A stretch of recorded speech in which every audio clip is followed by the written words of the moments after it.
वावर आहे. आता इकडे जाम होऊ द्या, इकडलं झालं जाम वरून तीन पोटी बघायची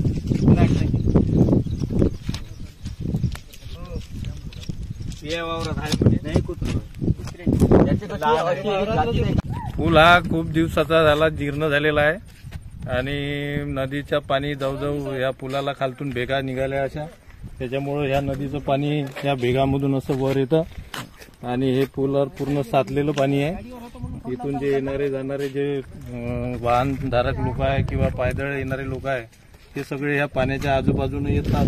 त्याच्यामुळे इथं ते पूल जीर्ण झाल्यामुळं त्यांच्या जीवाला धोका होऊ शकते, कारण हा पूर्ण जीर्ण झाल्यामुळं याच्यावर थोडं हेवी वेट आलं तर हा पूल आतमध्ये नदीमध्ये जाऊ शकतो. आपण बघू शकता की हे पाणी जे नदी पात्रातलं पाणी आहे हे कसं समोर खालून जीर्ण झाल्यामुळं पूल हे पाणी असं वर आलेलं आहे आणि हे पण पाणी इथं जमा झालेलं आहे, आतमधून आलेलं पाणी आहे आणि या पूर्ण या पुलाला पूर्ण भेगा झालेल्या आहे. इथं एखाद्या गाडीचं वाहनाचं चाक जाऊन इथं दुर्घटना होण्याची दाट शक्यता आहे.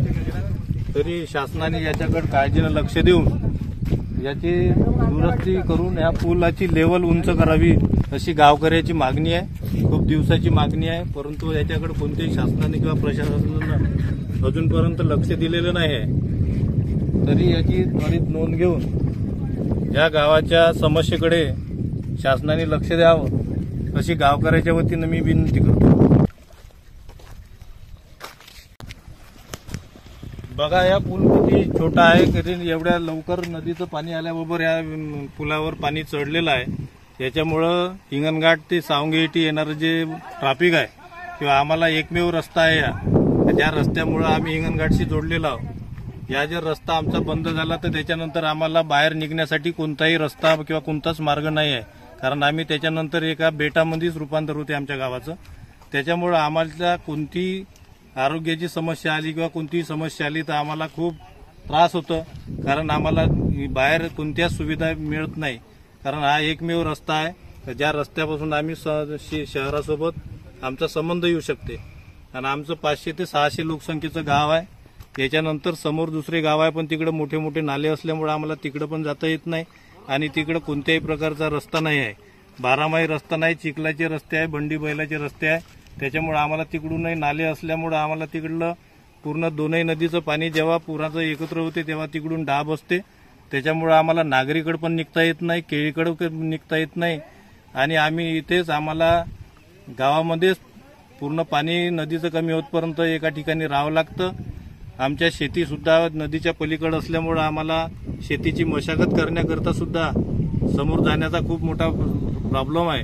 आम्हाला लेबर नेता येत नाही, आम्हाला स्वतः मशागतीसाठी शेतावर जाता येत नाही आणि विद्यार्थ्यांसाठी शाळेचा संपर्क तुटून जातो. त्याच्यामुळे विद्यार्थ्यांचं खूप मोठं नुकसान होते. वर्षामधून जेवढी शाळा होते त्याच्यात 2 महिने तर शाळेच्या आमच्या समस्या मुलांच्या खूप असतात, कारण येण्या जाण्यासाठी कोणताही मार्ग नसल्यामुळं विद्यार्थ्यांना शाळापर्यंत पोहोचता येत नाही. त्याच्यामुळं आमच्या गावाचं प्रमाण शिक्षणाचं मोठ्या शहरापासून कमीच आहे. गावामध्ये जेवढं शिक्षण आहे तेवढंच घेता येतं आणि त्याच्यामुळं खूप मोठा हा प्रॉब्लेम आहे. गावामध्ये कोणती जरी अडचण आली, कुणाला किराणा लागला, काही लागलं तर गावातच भागवावं लागतं. आम्हाला सगळ्यात मोठी समस्या असल्यामुळं या ज्या पुलाची उंची आहे ही खूप कमी आहे, कारण अर्ध्या नदीमध्येच हा पूल असल्यामुळं हा थोडासा जरी पाऊस पडला की या पुलाच्या वरतं पाणी येतं. बघा तुम्ही हे पाणी कसं वरतं येऊन राहिलं आहे. आता याच्यानंतर आमचा संपर्क तुटून जातो.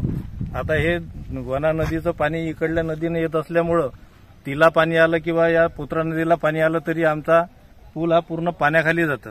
त्याच्यामुळं जे जमिनीची लेवल आहे या लेवलनुसार या पुलाची उंची वाढवण्यात यावी अशी आम्ही शासनाकडे विनंती करतो आणि गावाच्या वतीनं सगळ्या शासनांना आमचं हेच एक निवेदन आहे की याच्याकडे थोडं लवकर लक्ष देऊन आमच्या गावाची समस्या दूर करावी ही विनंती.